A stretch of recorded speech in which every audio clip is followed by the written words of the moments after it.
हाय दोस्तों, मैं हूँ अमृता। सीरीज के आखिरी पार्ट में हमें पता चला था कि कैसे 600 से ज्यादा लोग एक स्पेसशिप में 100 सालों के लिए अटके हुए हैं। उन्हें लग रहा था कि वो किसी ग्रह पर जा रहे हैं, लेकिन पता चलता है कि ये तो इनके ऊपर एक्सपेरिमेंट हो रहा है और वो अभी भी अर्थ पर ही है। अब ये कौन सा एक्सपेरिमेंट था जो 100 सालों से चलते आ रहा था, यही हमें इस पार्ट में पता चलेगा। अब यहाँ पे डायरेक्टर वॉरेन को स्पेसशिप में जो भी कुछ हुआ उसके बारे में पता चल जाता है। इसके बाद वो जाकर हैरिस को चेतावनी देकर कहती है, इसके बाद तुम मुझसे कोई भी चीज छुपाओगे नहीं। और हैरिस उसे सारी सच्चाई बता देता है कि कैसे स्ट्रोक ने ही लॉरलाई को मारा है और हमने उसे पकड़ लिया है। लेकिन फिर भी वॉरेन को हैरिस पर भरोसा नहीं होता, इसीलिए वो समैंथा क्रूगर नाम के एक कंसल्टेंट को प्रोजेक्ट पर नजर रखने के लिए भेजते हैं। इधर सीन अब एक अनजान आदमी पर शिफ्ट होता है जो कि स्पेसशिप के कोबाल्ट जनरेटर पर एक बॉम्ब लगाता है, जिसके धमाके के कारण लैब को काफी नुकसान होता है। हैरिस और क्रूगर दोनों तुरंत लैब में आते हैं, पर इस धमाके में किसी की भी जान नहीं गई थी। वही स्पेसशिप के अंदर कैप्टन विलियम कुछ लोगों के साथ धमाके वाली जगह पर आते हैं, जहाँ पे उन्हें दीवार पर नो फ्यूचर लिखा मिलता है, जो देखकर वो समझ जाते हैं कि ये धमाका किसी ने जानबूझकर किया है। पर कैप्टन विलियम स्पेसशिप के दूसरे लोगों को सच्चाई बताने की जगह झूठ कहते हैं। ये धमाका मीथेन गैस लीक के कारण हुआ है। अब यहाँ पे हैरिस क्रूगर से कहता है कि हमें ऐसे हादसे के लिए हमेशा तैयार रहना चाहिए, लेकिन क्रूगर को हैरिस की बात पे भरोसा नहीं होता और वो सीसीटीवी फुटेज मांगती है। तो यहाँ दूसरी जगह गोल्ड हादसे की पूछताछ करने के लिए ड्वाइट नाम के एक आदमी से मिलने डेक आता है, जो कि कोबाल्ट जनरेटर की देखभाल करता था। पर गोल्ड को देखकर ड्वाइट डर जाता है और उस पर हमला करके भाग जाता है, लेकिन गोल्ड पे अपनी जांच जारी रखता है और तभी उसे पता चलता है कि 20 साल पहले डेक 23 पर जो धमाका हुआ था वो भी कोबाल्ट जनरेटर के कारण ही हुआ था, जिसमें गोल्ड के माता पिता की मौत हुई थी। अब ये देखकर गोल्ड समझ जाता है कि ड्वाइट जरूर उस आदमी को जानता है जिसने लॉरलाई का खून किया है और इसीलिए उसने हमला किया होगा। अब यहाँ पे गोल्ड को ये भी यकीन आ जाता है कि स्ट्रोक ने लॉरलाई को नहीं मारा है, क्योंकि स्ट्रोक को बंदूक चलाना भी नहीं आ रहा था। अब यहाँ पे गोल्ड जांच करने के लिए डेक 23 पर आ जाता है, पर ये देखकर हैरिस थोड़ा टेंशन में आ जाता है, क्योंकि धमाके के कारण डेक 23 की दीवार अब एयर टाइट नहीं रही थी, जिसके कारण स्पेसशिप के लोग बाहर के आवाजें सुन सकते थे, जिसके कारण प्रोजेक्ट की सारी सच्चाई इनको पता चल जाती और इसीलिए हैरिस और सभी लोग एकदम से शांत हो जाते हैं ताकि आवाज ना हो। अब यहाँ पे डेक 23 में गोल्ड को ड्वाइट मिल जाता है और उन दोनों के भी बीच में लड़ाई शुरू हो जाती है, पर ड्वाइट फिर से बचकर यहाँ से निकल जाता है और जाते हुए वो एक बॉम्ब लगा देता है, जो देखकर हैरिस सभी लोगों को ये जगह खाली करने का ऑर्डर देते हैं, मगर गोल्ड ठीक समय पर उस बॉम्ब को डिफ्यूज कर देता है। पर इस सबके बीच में ड्वाइट ही मारा जाता है। अब ड्वाइट की मौत का इल्जाम क्रूगर हैरिस पर डालती है, पर हैरिस कहता है कि प्रोजेक्ट का मकसद लोगों को बचाना नहीं, बल्कि उन्हें देखकर उनके बर्ताव को समझना है। जिसके बाद अगले सीन में हैरिस अपने पत्नी को जाकर डॉक्टर जूलियट का वही नेकलेस गिफ्ट करता है, जिससे हमें पता चलता है कि हैरिस ही वही शख्स था जो क्रिसा के रूम में आया था। अब यहाँ पे क्रूगर को एक वेबसाइट से पता चलता है कि कई सारे साइंटिस्ट जो कि 1960 के समय असेंशन प्रोजेक्ट पर काम कर रहे थे, उनके अनजान कारण से मौत हो गई है और कुछ गायब भी हो गए थे। अब इधर स्पेसशिप पर सभी लोगों को हर रोज एक खास तरह का इंजेक्शन लेना पड़ता था ताकि उनकी इम्यूनिटी सिस्टम को ताकत मिल सके, जो कि स्पेसशिप के आर्टिफिशियल लाइट, रिसाइकल ऑक्सीजन और एक जैसे खाने के कारण कमजोर हो चुकी थी। पर जब क्रिसा की बारी आती है तभी उसे एक विजन आता है, जिसमें वो देखती है कि कोई उसके इंजेक्शन में कुछ मिला रहा है, जिसके कारण क्रिसी वो इंजेक्शन लेने से मना कर देती है। लेकिन तभी डॉक्टर क्रिसी को भरोसा दिलाने के लिए उसका इंजेक्शन खुद को लगाते हैं, लेकिन वो डॉक्टर की तबीयत अचानक से खराब हो जाती है और वो बेहोश होकर जमीन पे गिर जाता है। अब ये सब क्रूगर भी देख रही होती है और वो हैरिस से इन सब का जवाब मांगती है, जिस पर हैरिस कहता है हमने क्रिसी का इंजेक्शन बदल दिया था क्योंकि उसे और भी ताकत की जरूरत है। इसीलिए हैरिस क्रिसा के दूध में भी एक दवाई मिला देता है और उसे भेज देता है, लेकिन क्रिसी को कुछ अजीब महसूस होता है और वो दूध नहीं लेती।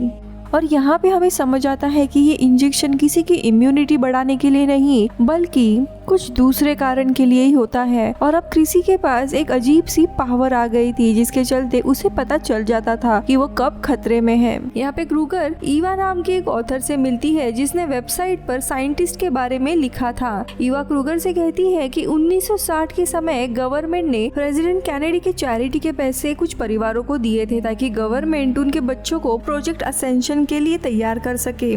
दरअसल यहाँ पे वो इन्फॉर्मेशन गैदर कर रही थी कि ये प्रोजेक्ट क्यों शुरू हुआ था। तो वहीं दूसरी जगह पे स्पेसशिप में एक अनजान आदमी क्रिसी को जबरदस्ती इंजेक्शन लगाने की कोशिश करता है, मगर क्रिसी किसी तरह से उस आदमी को घायल करके वहां से बचकर भाग जाती है। पर इस सब में उस आदमी का थोड़ा सा खून क्रिसी पर लग जाता है। तो यहाँ पे गोल्ड को क्रिसी नजर आती है जो उसे डॉक्टर जूलियट के पास लेकर जाता है, जहाँ पे गोल्ड क्रिसी को इंजेक्शन लेने के लिए समझाता है और तभी जाकर फाइनली क्रिसी मान जाती है। जिसके बाद डॉक्टर जूलियट के पति डॉक्टर रॉबर्ट क्रिसी को इंजेक्शन लगाने के लिए आते हैं, लेकिन तभी क्रिसी डॉक्टर रॉबर्ट को उसे आ रहे विजन्स के बारे में बताती है और कहती है कि मुझे काफी अलग अलग विजन्स आते हैं।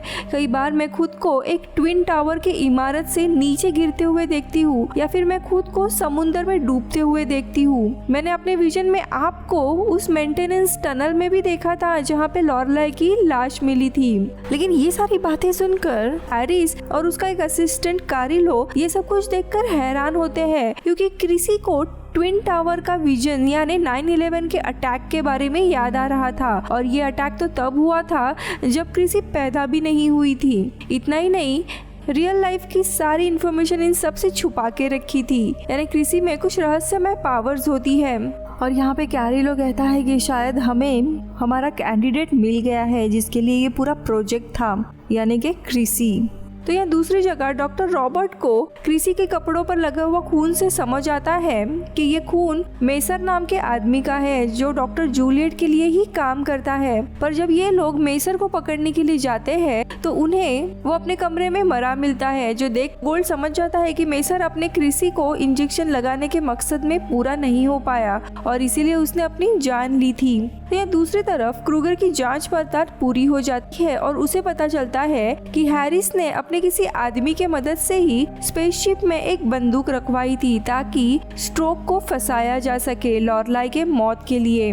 और तो और रेडिएशन स्टॉर्म भी हैरिस ही जानबूझकर करवा रहा होता है ताकि रियल मकसद पता ना चल सके। इधर स्पेसशिप में सभी लोग ओस्ट्रा नाम का एक फेस्टिवल मना रहे होते हैं जहाँ पे बर्थ लॉटरी के विनर्स का ऐलान होने वाला था, क्योंकि इन्हें पूरे स्पेसशिप में वॉलंटियर्स के नंबर को एक जैसा ही रखना था। इसीलिए लोगों को ये लोग तभी बच्चे पैदा करने के लिए दिए जाते जब वॉलंटियर की जरूरत होती है।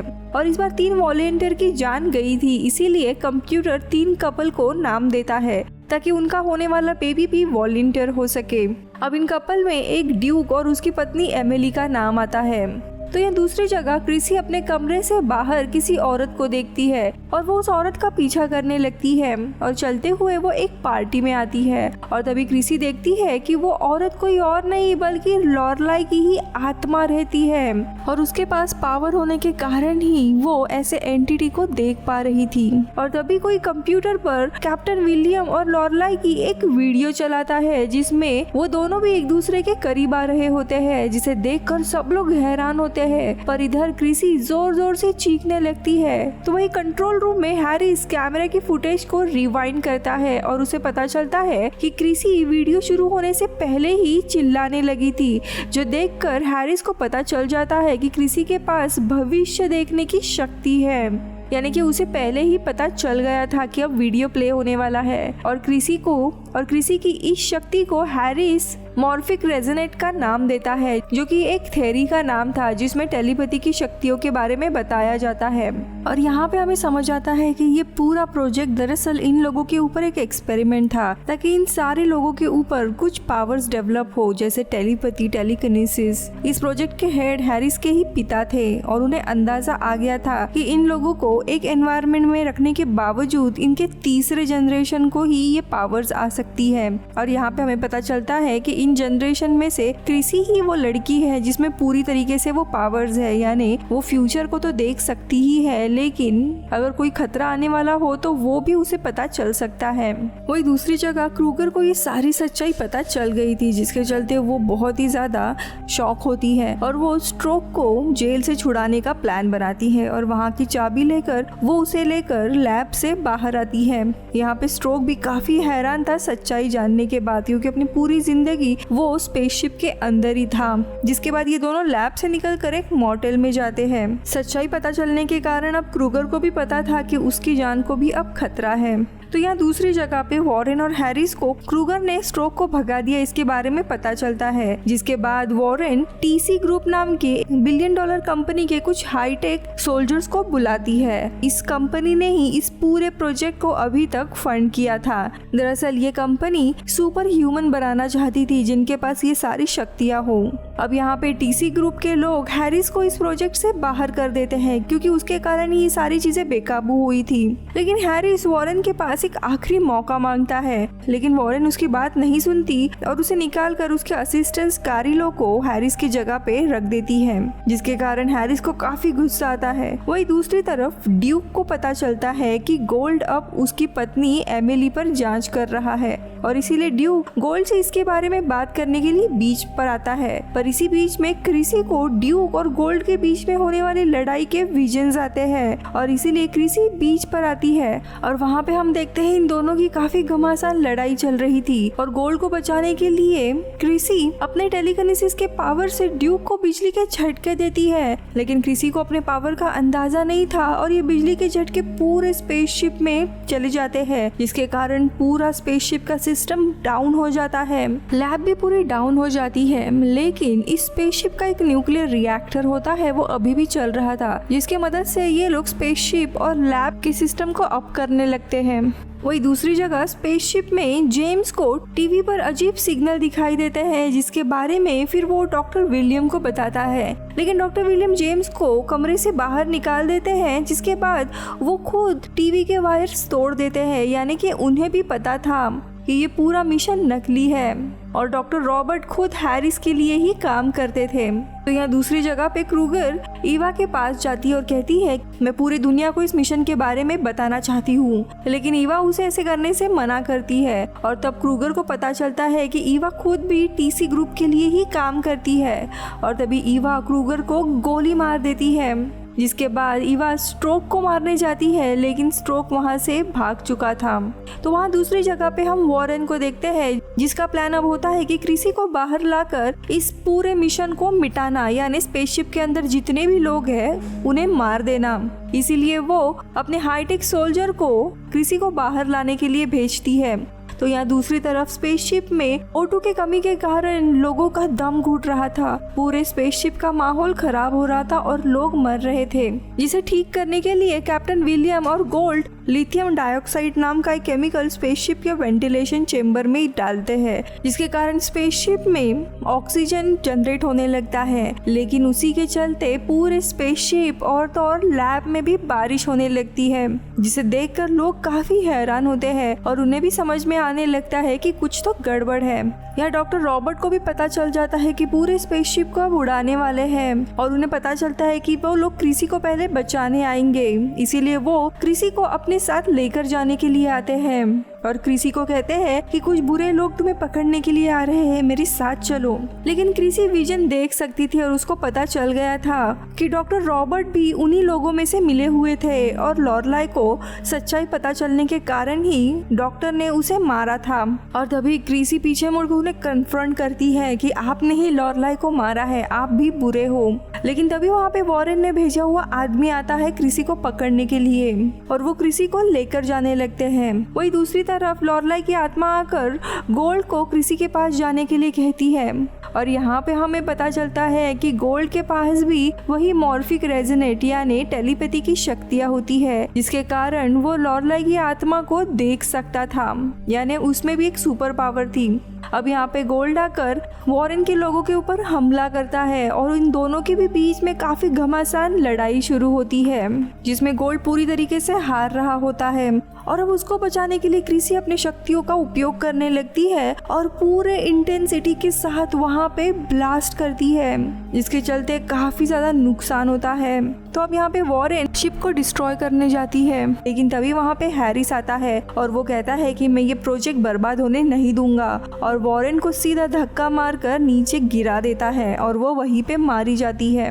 वही लड़ाई के दरमियान हम देखते हैं गोल्ड हार रहा था, जिसके चलते क्रिसी अपने पावर का इस्तेमाल करने लगती है और बहुत ही बड़ा एक ब्लास्ट रिलीज करती है, जिसके चलते सारी चीजें तबाह होने लगती है। अब थोड़े समय के बाद सब कुछ शांत हो जाता है और हम देखते हैं गोल्ड और वो आदमी दोनों भी वहाँ से गायब हो चुके हैं और सीरीज के अंत में हम गोल्ड को किसी एक अनजान प्लैनेट पर पाते हैं और यहीं पर ये सीरीज खत्म होती है। तो दोस्तों हमें यहाँ पे पता चल गया था कि इन सारे लोगों को इस स्पेसशिप के अंदर रखने का मेन रीजन यही था कि इनके ऊपर अलग अलग एक्सपेरिमेंट करके इन्हें पर्टिकुलर खाना और एक तरह का इंजेक्शन देकर कुछ सुपर पावर डेवलप की जाए। ये पूरा प्लान हैरिस के पिता का था और अब यहाँ पे लॉरलाई को सच्चाई पता चल गई थी और इसी के चलते डॉक्टर रॉबर्ट ने उसे मार दिया था और उसके मौत के कारण ही ये सारी चीजें बाहर आने लगी थी। तो वही क्रिसी दरअसल लॉरलाई की ही बहन होती है और उसे विजन्स आने लगते हैं और उसे पता चल जाता है मर्डरर कौन है।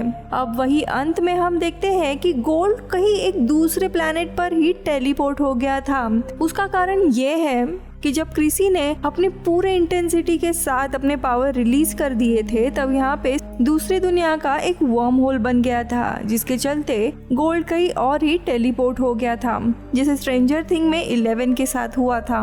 और यहीं पे ये सीरीज खत्म होती है। स्पेसशिप में रहने वाले लोगों का आगे क्या होता है ये हमें बताया नहीं गया है। आई होप आपने एंजॉय की होगी। इफ यस सो प्लीज एक लाइक दे दीजिए। Bye bye.